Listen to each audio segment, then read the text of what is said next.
Guys movie को बनाते time ऐसे बहुत से कमाल के सीन शूट किए जाते हैं जो फाइनल कट में अपनी जगह नहीं बना पाते। यानी कि मूवीज को रिलीज करने से पहले उनके रन टाइम के हिसाब से बहुत से सीन्स को लास्ट मोमेंट पे कट कर दिया जाता है। और मार्वल सिनेमैटिक यूनिवर्स में भी ऐसी बहुत सी मूवीज हैं जिनके सीन्स को लास्ट मोमेंट पे मूवी से कट कर दिया गया था। सो गाइस बने रहिए मेरे साथ इस वीडियो में, क्योंकि आज मैं आपको मार्वल सिनेमैटिक यूनिवर्स की मूवीज के कुछ इंपॉर्टेंट डिलीटेड सीन्स के बारे में बताऊंगा। So watch this video till the end.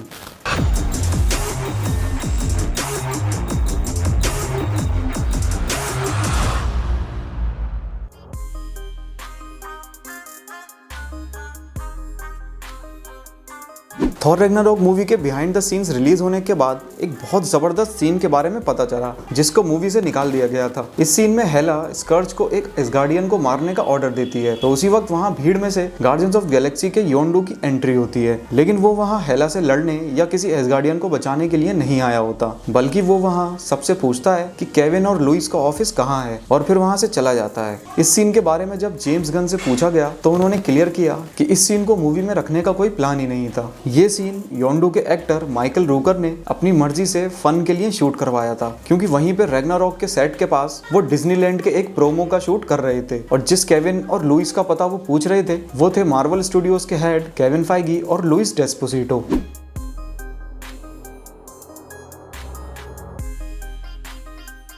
Iron man 1 की क्लाइमेक्स वाली फाइट तो सबने देखी ही होगी, जहां हमें ओबादिया स्टेन के आर्मर और आयरन मैन के बीच एक अच्छी फाइट देखने को मिली थी, और जहां एंड में टोनी ने अपने बड़े आर्क रिएक्टर को ब्लास्ट करके ओबादिया स्टेन को खत्म कर दिया था। लेकिन ये सीन सिर्फ इतना ही नहीं था, बल्कि जब आयरनमॉन्गर नीचे आर्क रिएक्टर में गिर रहा होता है तो उसी वक्त लास्ट मोमेंट तक टोनी ओबादिया स्टेन को अपना हाथ देते हुए बचाने की कोशिश करता है, लेकिन ओबादिया स्टेन टोनी को भी अपने साथ नीचे गिराने की कोशिश करता है, और तभी आयरन मैन का ग्लव उसके हाथ से निकल जाता है और आयरनमॉन्गर यानी ओबादिया स्टेन नीचे गिर जाता है, जिससे पूरा आर्क रिएक्टर ब्लास्ट हो जाता है। लेकिन शायद क्लाइमैक्स को छोटा करने की वजह से इस सीन को मूवी से हटा दिया गया था और हमें इस सीन का एक छोटा सा पार्ट ही मिल पाया।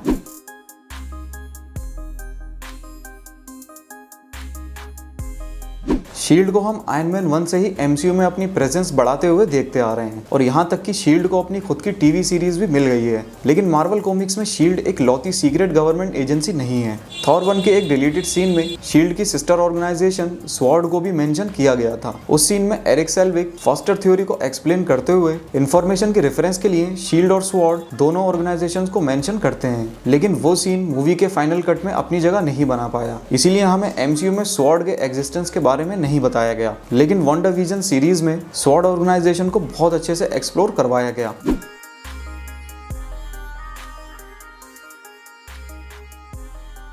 कैप्टन अमेरिका सिविल वॉर में हमने लगभग अपने सभी फेवरेट कैरेक्टर्स को आपस में लड़ते हुए देख लिया था। एक तरफ थी टीम आयरन मैन और दूसरी तरफ टीम कैप्टन अमेरिका। लेकिन गाइस आपने सब कुछ नहीं देखा। इस मूवी में बहुत सारे सीन्स को डिलीट किया गया था, जिनमें से एक मेजर सीन ये था जिसमें एयरपोर्ट बैटल के दौरान कैप्टन अमेरिका और ब्लैक विडो भी आपस में लड़ने वाले थे। ये लड़ाई भी एक फ्रेंडली लड़ाई होनी थी, जहाँ हमें थोड़े बहुत मूव्स और कुछ डायलॉग्स देखने को मिलने वाले थे।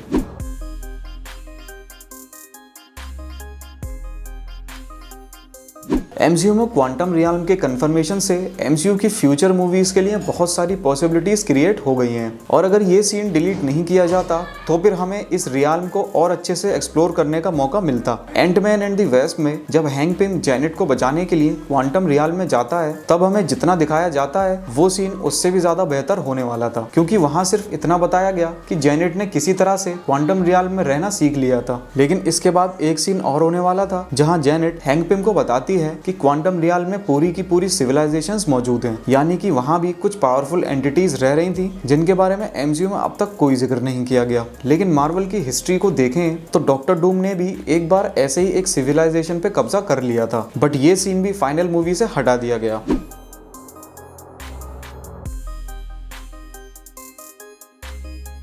एज ऑफ अल्ट्रॉन के क्लाइमेक्स में हमें बहुत से नए एवेंजर्स भी देखने को मिले थे, जैसे सैम विल्सन और स्कारलेट विच। लेकिन इन दोनों के अलावा भी एक और बहुत बड़ा कैरेक्टर इस सीन में होने वाला था, और वो थी कैप्टन मार्वल, क्योंकि जॉर्ज वेडन चाहते थे कि इस मूवी के क्लाइमेक्स में ही कैप्टन मार्वल को इंट्रोड्यूस करवा दिया जाए। लेकिन केविन फाइगी ने इसके लिए मना कर दिया और कहा कि कैप्टन मार्वल को अभी टीम में लाने का कोई प्लान नहीं है, इसीलिए इस आइडिया और इस सीन को मूवी से हटा दिया गया।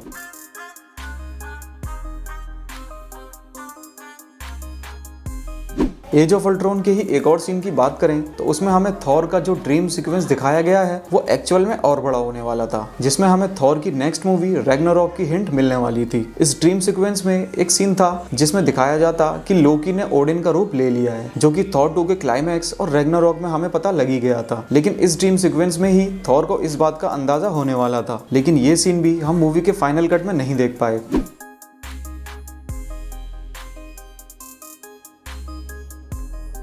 जब टॉम हॉलैंड को एमसीयू में स्पाइडरमैन का रोल नहीं मिला था, उससे पहले फैंस को लग रहा था कि एमसीयू के स्पाइडरमैन के लिए डोनाल्ड ग्लोवर को माइल्स मोरेल्स के रोल में लिया जाएगा। अब ऐसा हुआ तो नहीं, लेकिन स्पाइडरमैन होमकमिंग के एक डिलीटेड सीन में हमें माइल्स के बारे में हिंट दे दी गई कि वो भी एमसीयू में एग्जिस्ट करता है। जब पीटर ग्लोवर को एक कार पे चिपका कर फंसा देता है, तब उसके बाद वो अपने नेफ्यू को कॉल करता है और उससे कहता है कि वो लेट हो जाएगा, और उसके नेफ्यू का नाम था माइल्स। और हम सब जानते हैं कि ये एक सीधा रेफरेंस था स्पाइडरमैन के दूसरे वर्जन माइल्स मोरेल्स के लिए।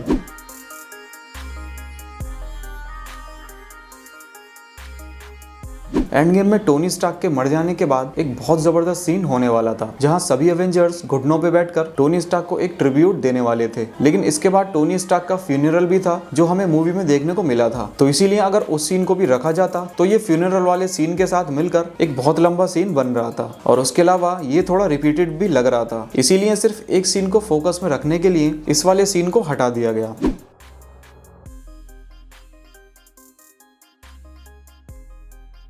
जिस तरह इन्फिनिटी वॉर में थेनोस स्नैप करने के बाद सोल्ड वर्ल्ड में पहुंच जाता है, जहां उसे छोटी गमोरा मिलती है, ठीक उसी तरह टोनी स्टार्क भी एंड गेम में स्नैप करने के बाद सोल्ड वर्ल्ड में जाने वाला था, जहां उसे फ्यूचर की मॉर्गन स्टार्क मिलती, जिससे उसे ये इत्मीनान हो जाता कि उसका सेक्रीफाइस बेकार नहीं गया और उसकी बेटी को एक सेफ फ्यूचर मिल गया है। लेकिन ये सीन टेस्ट ऑडियंस को उतना इमोशनली फिट नहीं लगा, और इससे ऑडियंस मेन क्लाइमैक्स से डिस्ट्रैक्ट भी हो रही थी। इसीलिए इस सीन को भी मूवी से हटा दिया गया। सो गाइस, आप मुझे बताएं कि इन सभी सीन्स में से किस सीन को आप मूवी में देखना चाहते थे, और जाने से पहले इस वीडियो को लाइक और हमारे चैनल को सब्सक्राइब करना ना भूलें। मिलते हैं अगली वीडियो में, and thanks a lot for watching this video.